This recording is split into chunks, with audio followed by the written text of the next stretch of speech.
Baboy ko sa pulo, matagal ipakulo. 200 baht per kilo, mas mahal sa ordinaryo.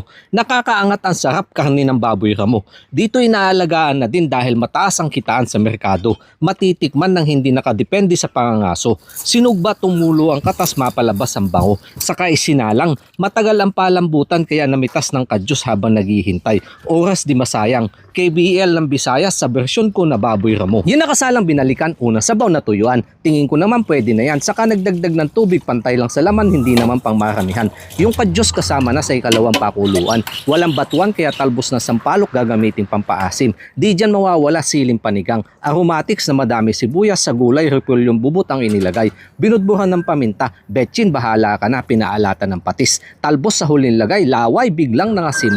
Saglit na pinakuluan sa kahinang umapalamigan. Ayos na lamesa, sandukan mo na din ng bahaw. Lapit sa Diyos Ama, biyayang inilaan. Kapag ganto ang ulam, hagod sa lalamunan, di mapigilan. Diyan ka muna, mayang. Masarap at saka asin. To the hagod sa lalamunan, mayang.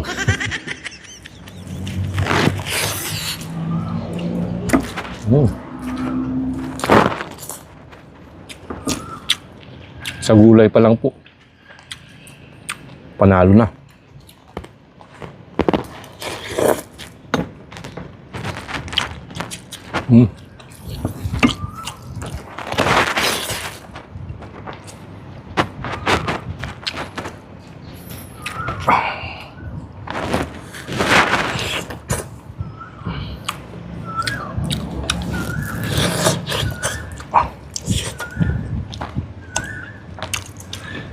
Malambot po yung laman niya, pero yung balat mayroong kaunting parang kumakain ng litid. Marinig naman yung kagat ko, pero kaya naman na siyang punitin ng ngipin.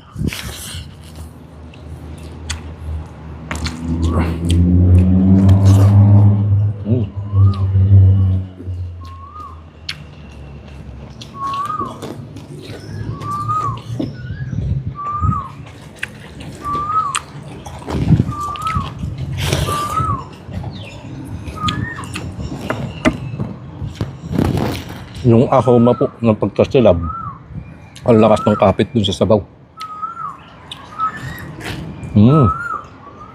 Ayan po. Pwede naman na siyang punitin.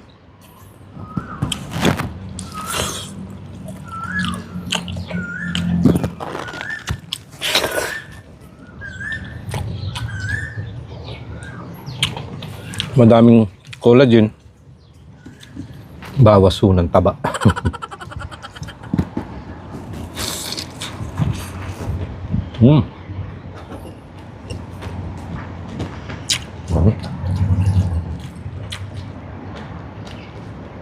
Iba ho talaga ang sarap. Basta ang gamit na pampaasim, natural na sangkap.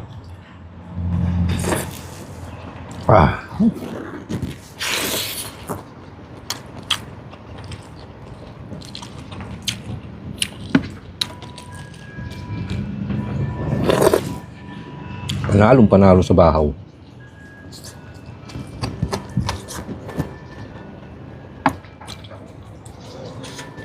Dahil buto.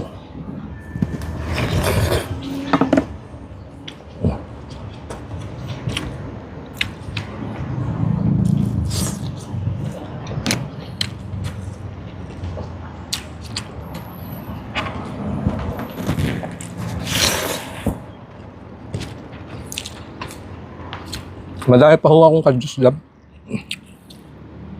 Kaya kung may request ka din, nga maliban nga dun sa common na KBL,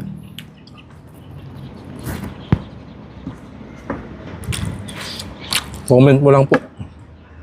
At kung available lang sangkap, yun naman ang lulutuin ko. Ma-shout out kita.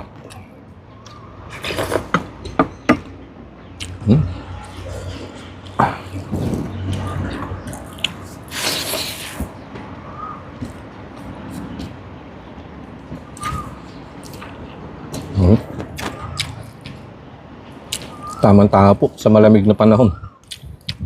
Pag ganito ang ulam, talagang pagpapawisan. Matutuwa ang mga kasukasuan.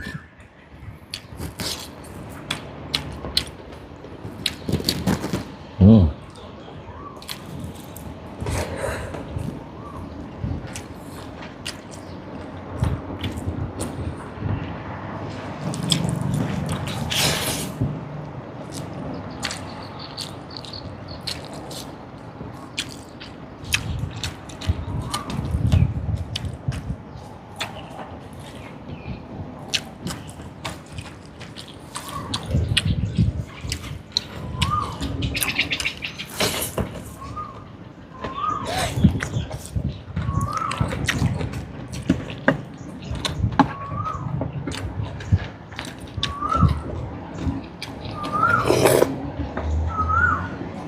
Ah.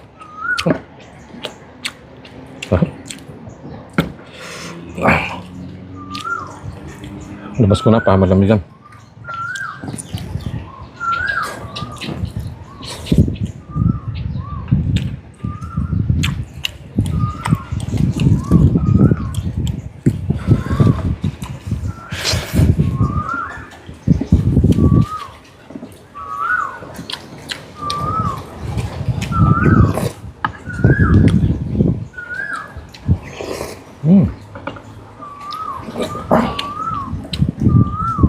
Kulang ho ang dala kong bahaw.